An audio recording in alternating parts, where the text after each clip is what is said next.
হঠাৎ মনে হলো আজকে একটি চিকেনের নতুন রেসিপি ট্রাই করব, তাই লেগে পড়লাম বাটার চিকেন বানানোর জন্য। প্রথমেই তো মিক্সচারে নিয়ে নিলাম টমেটো, আদা, রসুন, জিরে, এলাচ, লবঙ্গ, দারচিনি, সব কিছু ভালো করে পেস্ট করে মাংসর সাথে মাখিয়ে রাখলাম। অপরদিকে গরম তেলের মধ্যে দিয়ে দিলাম একটি তেজপাতা।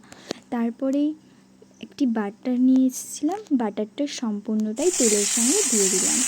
তারপরে ওর মধ্যেই দিয়ে দিলাম কেটে রাখা কুচানো পেঁয়াজ। তারপরে পেঁয়াজটা ভাজতে ভাজতে যখন লালচে রং নেবে, তার মধ্যে দিয়ে দিলাম কয়েকটি শুকনো লঙ্কা, একটু কুচি কুচি করে রাখা রসুন, এবং এইভাবেই ভালোভাবে নাড়তে নাড়তে যখন পেঁয়াজটা একদম লাল বর্ণ ধারণ করবে এবং মশলা দিয়ে দিবে, অবশিষ্ট একটু মশলা আমি রেখে দিয়েছিলাম সেইটুকুই দিয়ে দিলাম।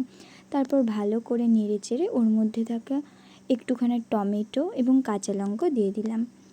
তারপরে অন্যদিকে অপর দিকে মাংসটাকে ম্যারিনেট করে রেখে দিয়েছি। মধ্যে দিয়ে দিলাম চিনি, নুন, হলুদ, লঙ্কার গুঁড়ো। তারপর মশলাটাকে আবারও ভালো করে নাড়িয়ে ম্যারিনেট করা মাংসটা ওর মধ্যে দিয়ে দিলাম। আর তারপরে ভালোভাবে নাড়াচাড়া করে নেওয়ার পর তার মধ্যে একটুখানি ভাজা মশলা, অনেকটা পরিমাণ ধনেপাতা দিয়ে অনেকক্ষণ ধরে কষাবেন।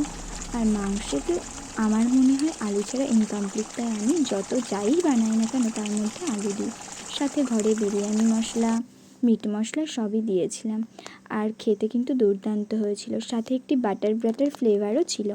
আর বাটার চিকেনের সাথে কম্বিনেশন করে বানানো হয়েছিল ফ্রাইড রাইস। যেমন হয়েছিল ফ্রাইড রাইস তেমন হয়েছিল বাটার চিকেন। ভিডিওটি ভালো লাগলে সাবস্ক্রাইব করে দিও। বাই।